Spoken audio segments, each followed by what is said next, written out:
all are good. So today, students, we are going to start our 9th chapter of class 5th, which is about first aid. ठीक है, सुना तो सबने आज इसके बारे में पढ़े. Now let's start the chapter. So first of all, it is written that first aid is the aid or treatment given to the injured before the arrival of a doctor. First aid may also be described as the medical assistance given to an injured or sick person for immediate relief.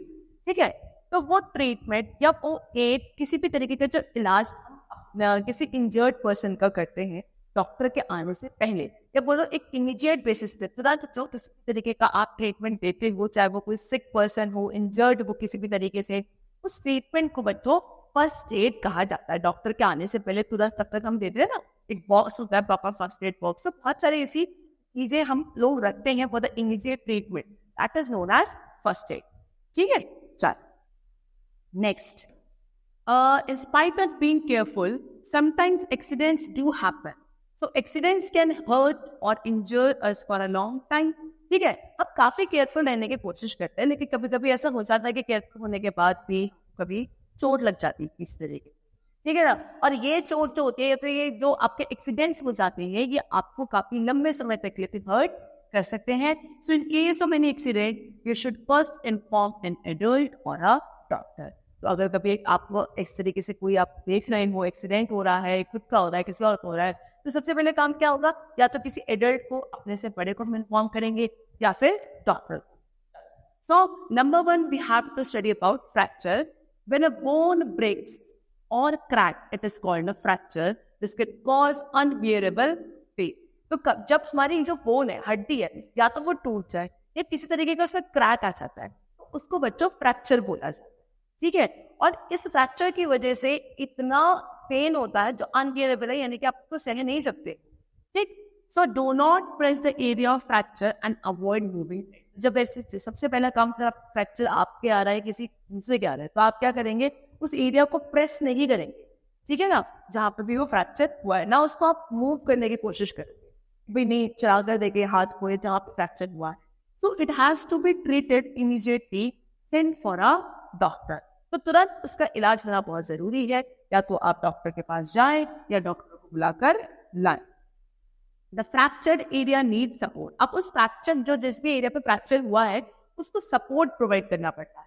Okay, gently place a newspaper, magazine और cardboard on fractured area for the support and tie it.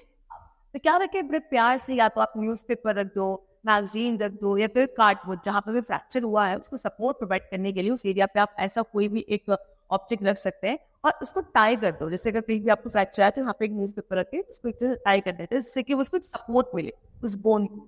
Okay, if it is a hand do not let it hang down. अगर हाथ में fracture हुआ है तो उसको hang नहीं करना है, लटकाना नहीं है. Okay, the support you have given to the fractured area is called a sling. तो उस फ्रैक्चर्ड एरिया को जो आप सपोर्ट प्रोवाइड कर रहे हो किसी भी तरीके से, उस सपोर्ट को क्या बोला जाता है, sling. Okay, a sling is a support made from cloth. Sling क्या होता है, एक तरीके का सपोर्ट होता है जो हम प्रोवाइड करते हैं फ्रॉम क्लोथ, कपड़े वगैरह से भी बना सकते हैं. In an emergency you can even use a dupatta for sling. होता है ना, ऐसे टांग दिया जाता है, मान लो गले के उसके थ्रू ऐसे टाई करके उसको ऐसे टांग दिया जाता है. ठीक है, तो अगर आपके पास कोई कपड़े का आपके पास स्लिंग है, ठीक है, नहीं तो दुपट्टा भी आप लोग होता है ना यूज कर सकते हैं for the sling purpose. Now next we come to burns. अब हम बर्न्स पे आते हैं. ठीक है, बर्न्स क्या होता है, तो Burns can be classified in 3 types. Burns पता है, जलना. तो ये 3 टाइप का हो सकता है. Number 1 is simple burn. It can be treated at home. Cool the burnt area with cold water or ice for 10 to 15 minutes till the pain becomes less. Apply antiseptic lotion. क्या बोला, simple Burns क्या होता है. Simple Burns बेटा इस तरीके के Burns जो नॉर्मली होते हैं घर में आप उसको आसानी से ट्रीट कर सकते हो. कैसे ट्रीट करेंगे, आप क्या करेंगे, जहाँ पे भी जला है, बर्न्ट एरिया है, उसको ठंडे पानी से या आइस से 10 to 15 मिनट तक आप लोग क्या करेंगे, ठंडा करने की कोशिश करेंगे. जहाँ पे जल गया है तो या तो ठंडा पानी ले लो या बर्फ होती आइस, उससे 10 to 15 मिनट तक आप उसको आसानी से ठंडा करेंगे. और फिर उसके बाद थोड़ा सा क्या होगा, आपको वो जो बर्निंग पेन हो रहा है वो कम हो जाएगा. उसके बाद आप वहाँ पे नॉर्मली एंटीसेप्टिक लोशन वगैरह कुछ लगा लो तो वो सिंपल बर्न है, आसानी से सही हो जाएगा। नेक्स्ट है सीवियर बर्न। दूसरे टाइप का बर्न क्या होता है? सीवियर बर्न होते हैं। It can form the blisters. ये ब्लिस्टर छाले पड़ जाते हैं। जब सीवियर बर्न्स होता है तो आपके छाले पड़ने शुरू हो जाते हैं। नेवर टच और prick the blister as it will then become an open wound and will catch infection। तो कभी भी जब ब्लिस्टर्स हो जाए, सीवियर बर्न पे ब्लिस्टर आएंगे, छाले पड़ जाएंगे, तो ना तो आप उसको क्या करोगे, टच करोगे ज्यादा, ना उसको सिर्फ प्रेस करोगे, यानी कि छेड़ना नहीं है। अगर आप उसको छेड़ते हो तो फिर वो और ज्यादा आगे परेशानी करता है। कैसे करता है? वो एक तरीके से घाव हो जाता है, ओपन खुल जाता है। वो घाव में क्या करता है? आपके इन्फेक्शन बनने के चांसेस है ना। चलो, तो severe burn should be treated by a doctor. इसका हम ट्रीटमेंट घर पे नहीं कर सकते हैं, इसके लिए हमको डॉक्टर की जरूरत पड़ेगी। Next come to chemical burns. अब केमिकल बर्न्स क्या होता है? It needs to be treated by a doctor. Chemical burns को भी कौन ट्रीट करेगा? Doctor.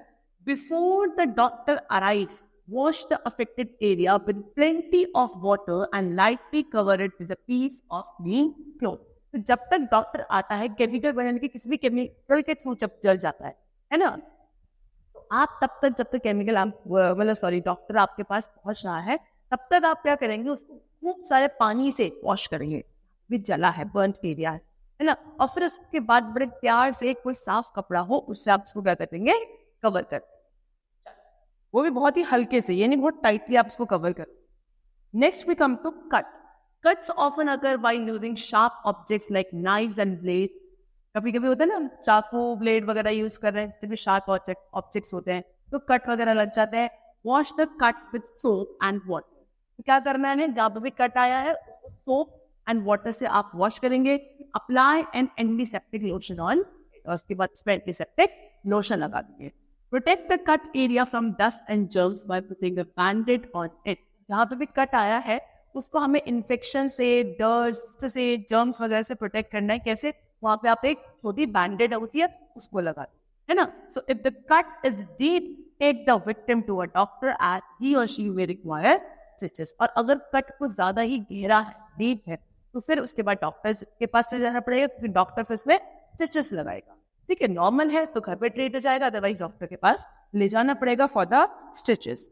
Next we come to bleeding from the nose. Nose से जब bleeding, many people bleed from the nose in summers when small blood vessels capillaries burst. तो छोटी छोटी सी blood vessels होते हैं, हमने पढ़ा भी है, आर्टरीज और वेन्स, 3 तरीके की ब्लड वेसल्स होती है। उनमें से छोटी जो होती है वो होती है आपकी कैपिलरीज। इनका काम क्या होता है? आर्टरीज और वेन्स को कनेक्ट करने का।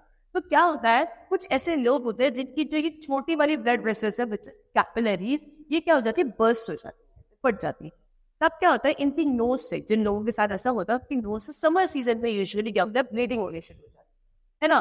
To stop bleeding from the nose, pinch the bridge of the nose and apply ice on the head. आपको नोज से जो ब्लीडिंग हो रही है उसको अगर आपको रोकना है तो आप क्या करेंगे? उनका जो नोज का ब्रिज है, यहाँ पे ये वाला पोर्शन, इसको ऐसे आप क्या करेंगे? पिंच करेंगे, है ना। और उसके अलावा क्या करना है? हमको आइस जो है उनके सर पे अप्लाई करनी है, ठीक है। If ice is not available, pour cold water on the head। अगर आपके पास क्या नहीं है? आइस नहीं है, तो ठंडा पानी डालो, कोई मिलाकर ठंडी चीज सर के ऊपर डालनी है। Ask the victim to breathe through the mouth. और जो जिसके साथ ये हो रहा है, जो विक्टिम है, उसको क्या बोलना है कि वो ब्रीथिंग उस वक्त किसके थ्रू करे? अपने माउथ के थ्रू करे, ना कि नोज के थ्रू, ठीक है। The bleeding does not stop, take the patient to the doctor. उसके बाद जब ब्लीडिंग नहीं रुक रही है तो फिर डॉक्टर के पास ले जाओ, ठीक है। चलो, now next we come to sprain. And injury caused in a joint or muscle is called a sprain। ऐसी इंजरी जो आपके जॉइंट या मसल में आ जाती है ना, मसल्स होती है, जॉइंट्स होते हैं, उसको हम स्प्रे बोलते हैं, sprain can be very painful. Sprain बहुत ज्यादा पेनफुल होता है। Put the sprain part in cold water on the first day. जो भी आपका स्प्रेन वाला पार्ट है उसको सबसे पहले दिन तो आप क्या करेंगे? ठंडे पानी में रखेंगे, ठीक है। And then in warm water from the second day onward. और सेकेंड डे से फिर उसको गर्म पानी, यानी वार्म, तो बहुत ज्यादा गर्म भी नहीं और बहुत ठंडा भी नहीं, उसमें हम लोग उसको क्या रखेंगे? सेकेंड डे से रखेंगे। For support, tie a bandage in a figure of 8, ठीक है। और सपोर्ट के लिए क्या बैंडेज होती है, उसको लगा दीजिए किस शेप में? 8 शेप में। If the pain is unbearable, the patient must be taken to the doctor। और अगर जो दर्द हो रहा है, पेन हो रहा है, वो अनबियरेबल है, नहीं सहा जा रहा है, घर के इलाजों से काम नहीं चल रहा है, फिर डॉक्टर। लास्ट स्कोप तो हर चीज में बेटा डॉक्टर होता ही है, लेकिन अगर कोशिश करी जाए, छोटी मोटी अगर इंजरी है तो घर में ट्रीट करी जा सकती। Now next we come to electric shock. Electric shock would be fatal. बहुत ज्यादा फेटल नहीं बोले तो खतरनाक हो सकते हैं इलेक्ट्रिक शॉक, लग जाता है ना। So in case of an electric shock, first switch off the main power supply. तो अगर कभी किसी को इलेक्ट्रिक शॉक लग रहा है, सबसे पहले क्या किया जाएगा, जो मेन पावर है जहां से मेन आ रहा है उसको स्विच ऑफ करेंगे। Okay, if the person suffers from Burns, cover the affected area with सेलाइन bandage. और अगर मान लो इलेक्ट्रिक शॉक की वजह से जिस भी इंसान को लगा है उसके बर्न यानी कि जल भी गए हैं, तो आप क्या करेंगे, उस एरिया को जहां पे भी वो जला है उसको आप एक बैंडेज से कवर करेंगे। Clean cloth would also be use, उसकी जगह आप एक साफ कपड़ा भी यूज कर सकते हो। In case the shock is severe, immediately rush the victim to the hospital. और अगर आपका जो वो शॉक है वो बहुत ज्यादा मतलब ज्यादा बड़ा शॉक लगा है, सीवियर है, तो फिर तुरंत आप उसको कहाँ लेके जाएंगे, डॉक्टर के पास लेकर जाएंगे। You should be very careful while handling electric gadgets. तो जब भी हम इलेक्ट्रिक गैजेट्स यूज करते हैं बहुत केयरफुली करना है। Okay, don't touch them with weight hands. कभी भी गीले हाथों से, गीले पैरों अगर आपके हैं तो आप किसी भी इलेक्ट्रिक गैजेट को टच नहीं करोगे। Okay, also wear rubber sole shoes और स्लिपर्स व्हाइल हैंडलिंग देम। और अगर आप कर रहे हैं कभी भी, तो फिर क्या करना है, आपको रबर के जो शूज या फिर स्लीपर्स कुछ भी आपके पैरों में होने चाहिए, है ना, तब जाके आप क्या करेंगे, किसी भी इलेक्ट्रिक गैजेट को होल्ड करें। ठीक है बच्चों, तो इस तरीके से प्रिकॉशंस खुद से भी लेने चाहिए सो दैट इंजरी हो ही ना, है ना। फर्स्ट एड या किसी भी डॉक्टर की रिक्वायरमेंट हमें बढ़े। So that's all for the chapter. Hope you all liked it and understood it. Thank you, everyone.